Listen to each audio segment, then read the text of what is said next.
abagere mwenna mbalamusizza. Nsuubira muli bulungi ab'ekisinde kino abageetudde e Busujja. Olunaku lwa Sande olwaleero, ennaku z'omwezi ziri 11 omwezi ogwa Septemba mwaka gwa Mukama waffe ogw'2022. Njagadde okuvaayo okwogerako katono ku nsonga abasinga obungi ndowooza temumanyi lwaki twatandika ekisinde kino. Era kyova olaba abamu mwogera ebitakwatagana naye tukimanyi bulungi nti bwe twatandika ekisinde kino kyava ku butali butebenkevu, obutali bumativu obwakolebwanga era obukyakolebwa abo abeeyita abakulembeze b'ekika ky'Engeye.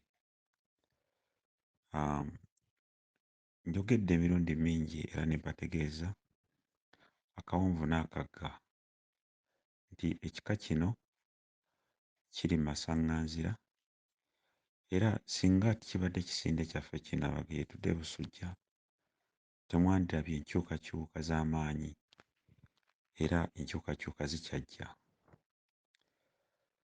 Nabagamba nti ekika kino kimaze emyaka 89 nga kiri mu masaŋŋanzira, nga kiri mu buzibu oluvannyuma lw'abantu bajjajjaffe be baasenza ne babaleeta ne babasuza ne babaweerera ne babasembeza kumpi okuwamba ekika kyaffe.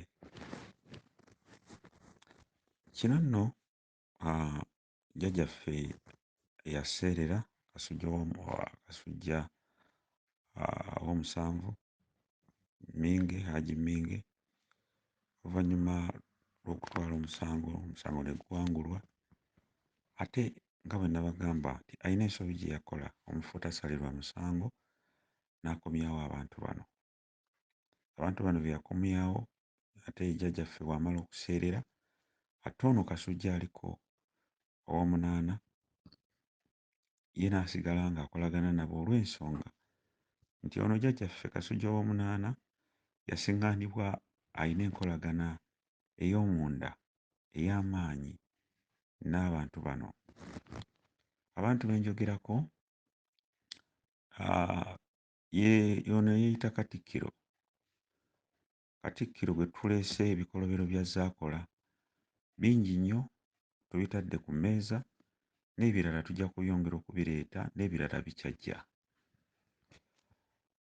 Kitaawe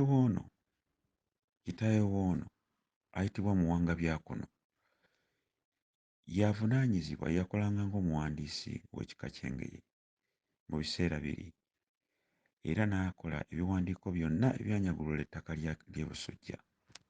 Teyakoma ku ekyo, ekika n'akyawuluzaamu era bwe yali afa ebiwandiiko byonna n'abikwasa muno mutabani we ono Katuluba Bbuno Ssebunya n'abimukwasa. Eyakolanga nga Katikkiro w'ekika era nga ye yakuuma entebe y'Obwakasujja baamuyitanga Kabaalu, naye yakola omulimu gw'amaanyi mu kunyagulula ebintu byonna eby'e Busujja k'attako n'ettaka. Ono nno ye yabbanga misana kubanga teyakoma kubba ttaka lya kika kyaffe naye alina n'ettaka ery'abantu ssekinnoomu era yagenda okufa nga waliwo omusango ogw'ettaka eryamuvunaanibwa